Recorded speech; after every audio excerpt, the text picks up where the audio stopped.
Assalamualaikum warahmatullahi wabarakatuh. Selamat pagi. Om Swastiastu, Namo Buddhaya, salam kebajikan. Saya Fikri Ramadan dari kelas A1 NPM 207052660, mata kuliah Sistem Manajemen Keselamatan dan Kesehatan Kerja, Prodi Vokasi D4 K3. Sesuai peraturan pemerintah tahun nomor 50 tahun 2012, Sistem Manajemen K3 ialah sistem manajemen perusahaan secara keseluruhan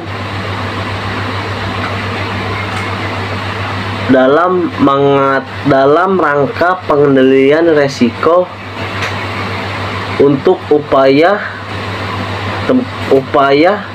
terciptanya tempat kerja yang aman, efisien, dan produktif.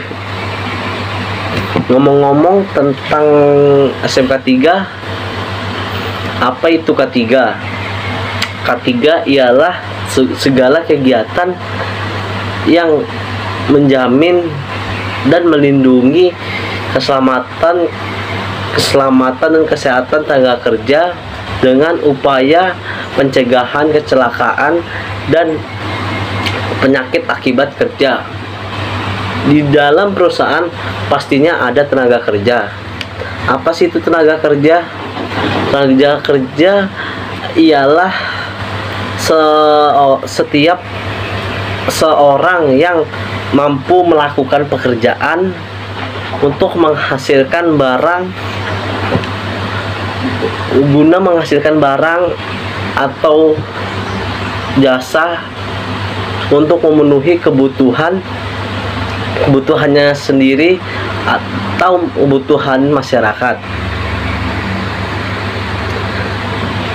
Di setiap tenaga kerja pastinya ada pekerja atau buruh. Apa sih itu pekerja atau buruh?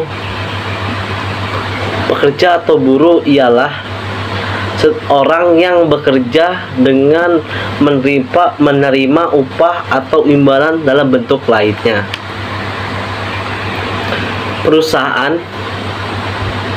Setiap perusahaan yang menerapkan SMK 3 pasti memenuhi kewajiban SMK 3 yang seperti: 1. Memiliki pekerja lebih dari 100 orang. Yang kedua, memiliki potensi bahaya yang tinggi. Ngomong-ngomong tentang perusahaan, apa sih itu perusahaan? Perusahaan ialah bentuk usaha yang memiliki badan hukum atau tidak, dan memiliki badan hukum atau tidak milik seseorang atau perseorang. Di dalam sesuai peraturan pemerintah nomor 50 tahun 2012,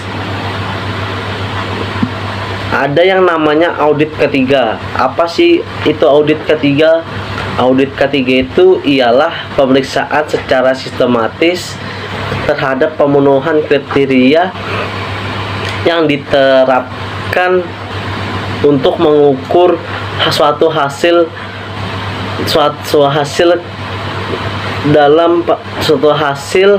kegiatan yang telah direncanakan dalam penerapan SMK 3 di perusahaan tersebut. Di dalam K3 atau SMK 3 pasti memiliki tujuan. Apa aja sih tujuan dari penerapan SMK 3 di perusahaan? Yang pertama ialah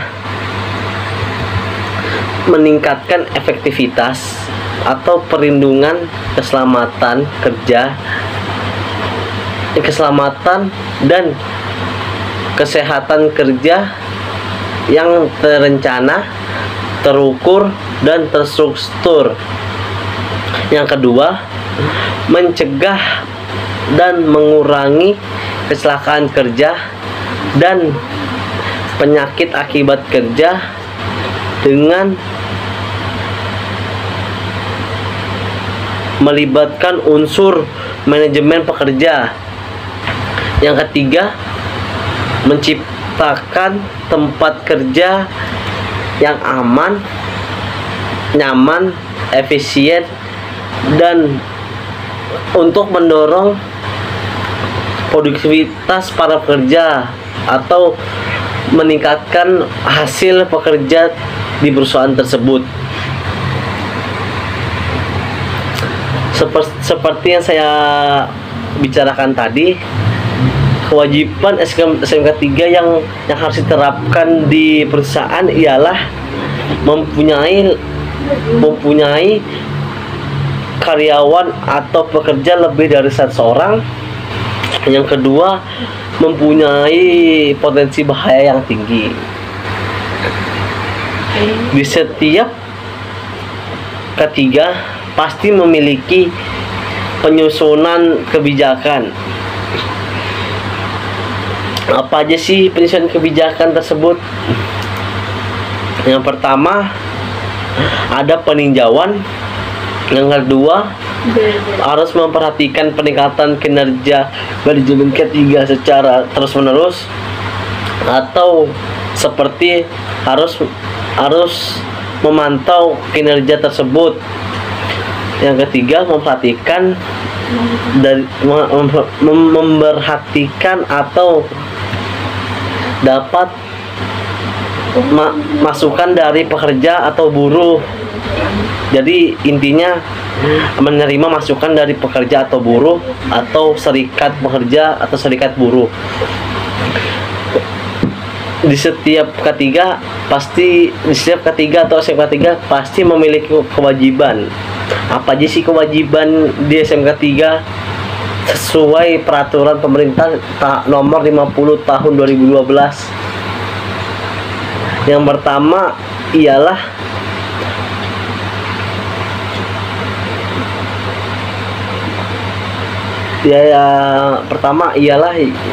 memiliki pekerja lebih dari 100 orang dan memiliki potensi bahaya tinggi seperti yang saya omongin tadi. Di dalam ketiga pasti memiliki pedoman.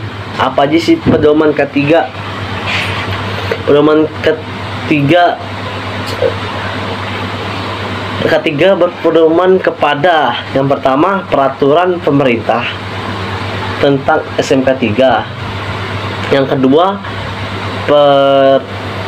ketentuan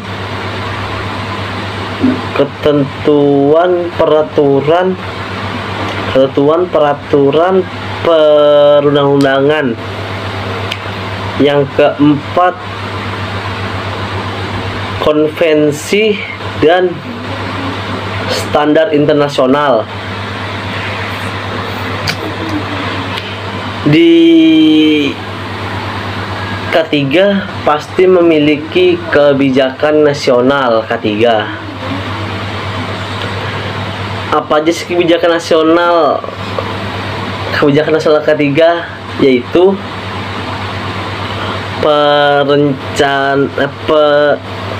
penetapan kebijakan ketiga. Yang kedua, perencanaan ketiga.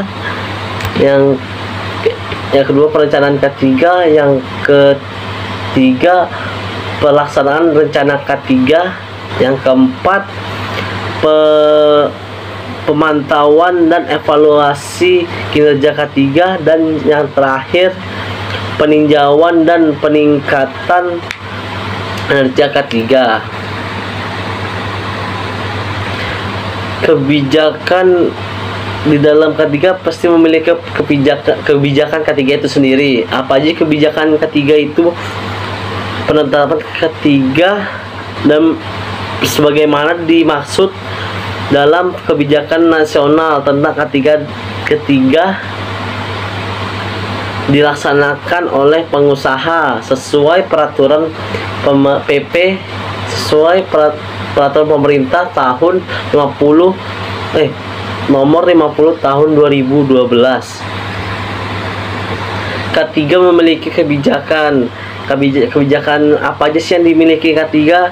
Yang pertama ialah visi perusahaan dalam hal K3. Yang kedua, tujuan perusahaan. Yang ketiga, komitmen dan tekad melaksanakan kebijakan K3. Dan yang keempat, kerangka dan program kerja yang mencakup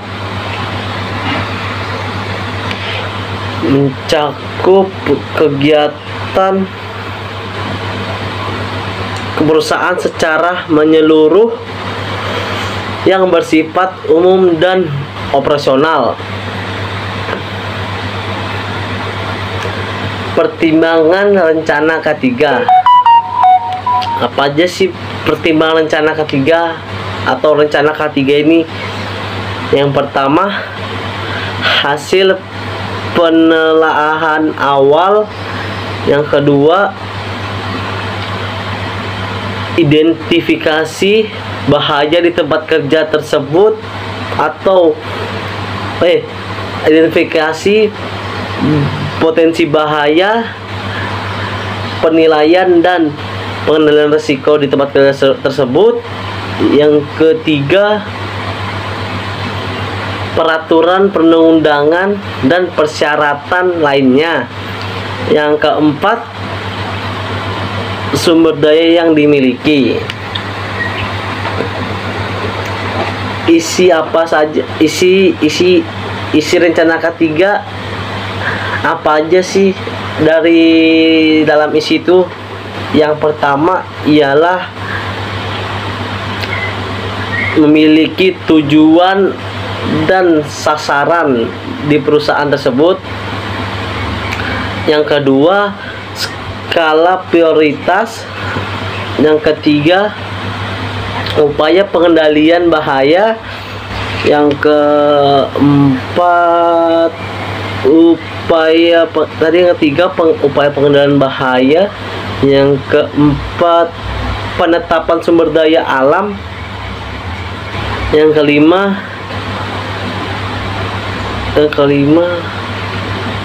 jangka waktu pelaksanaan. Yang keenam, indikator pencapaian. Yang ketujuh, sistem pertanggungjawaban. Sumber daya apa aja sih yang berasal dari K3? Sumber daya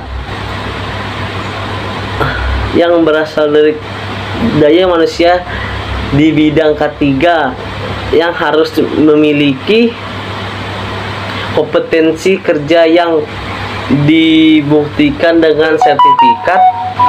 Yang kedua, kewenangan di bidang K3 yang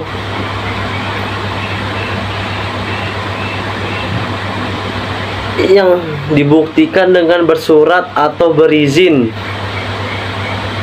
kerja atau operasi dan surat penunjukan dari instansi yang berwenang. Sekian dari saya. Itu saja yang saya pahami. Sekian dari saya. Mohon maaf kurang lebihnya. Assalamualaikum warahmatullahi wabarakatuh.